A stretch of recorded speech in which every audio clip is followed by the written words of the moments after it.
Today we would like to focus your attention upon the topic of what we have titled the journey of the soul through birth and death. Many often wonder what it is like for the soul just prior to incarnating into a physical vessel, as well as what it's like for a soul during the departure of the physical body. So we will share with you our perspective in hopes of offering you more clarity.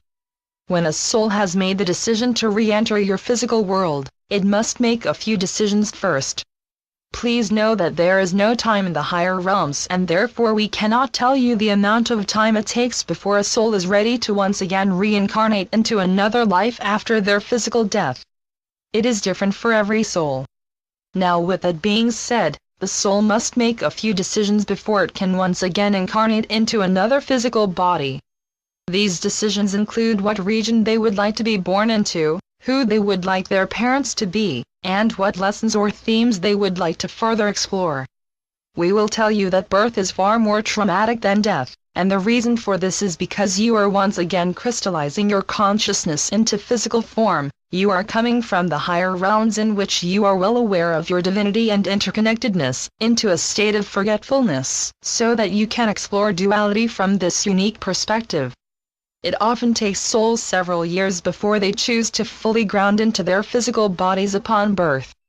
This is why very few of you have any memories of being in the womb, being born, or even any experiences before the age of 2 or 3. You begin to have conscious memories when you are fully grounded in your body, which usually occurs anywhere between ages 2 and 5 depending on the soul's preference. It is not to say that the soul isn't present, as this is not accurate. Rather, we would say the soul is simply choosing to view the experiences from a bird's eye view, as you say in your vernacular. This is also why some of you remember events from your childhood from outside of your body, with the perspective of hovering above the scene rather than being submerged in it. There is a medical condition that affects many infants that is known as colic. Your medical field is not entirely sure what causes this condition in some babies and not in others. This condition is known to cause constant crying, discomfort, and fussiness for extended periods of time within the first few months of life. Your medical field is under the impression that it is due to the digestive system being underdeveloped in some way and therefore causes discomfort in the child. We will tell you that though digestive issues are just one of the symptoms that cause a discomfort in the infant, others are muscle cramps, headaches, and vertigo. The reason for this is simply that some souls have a more difficult time acclimating to the physical realm than others.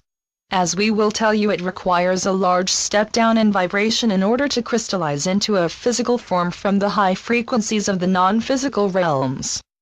There is sacred geometry throughout your entire universe. Your universe in particular is based upon the circle. This is why your planets are circular, your planets circle around your star. Your galaxies are circular, and so too is your life cycle. There are many similarities between a young infant and a very old body. The body has come full circle, if you will. The body once again requires quite a bit of sleep. You find that walking is once again difficult, your strength weakens over time, and you require assistance that you did not require as a healthy young adult. Many of you are familiar with a disease known as Alzheimer's.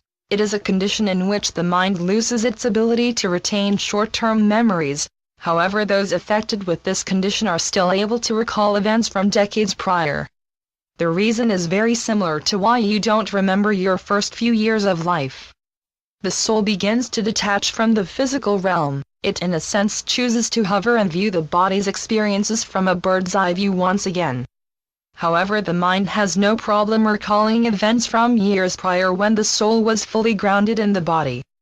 Certainly this is not the case with all souls. Some of you will choose to remain fully engaged and remain grounded in your body until the very moment you choose to leave your body.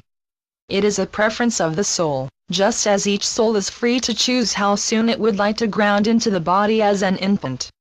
You will find that if there is a traumatic event, it instantly pulls the soul into the body and grounds the soul, and the person will be able to recall this particular moment. Those of you that had a traumatic experience at a very young age will likely remember it even if you cannot remember much else from that time period. The reason being is that the soul is fully grounded and engaged. We will tell you that the days leading up to the body's last breath, the soul almost always chooses to detach from the body. We would say that this state is very similar to your sleep state, in that the consciousness is not submerged in the physical body but rather remembers that it is in fact interdimensional. The body is still able to perform the subconscious tasks of pumping blood through your veins, breathing oxygen into your lungs, and many of the other necessary functions required for life. However, the soul begins to long for the peace and stillness found within the higher realms.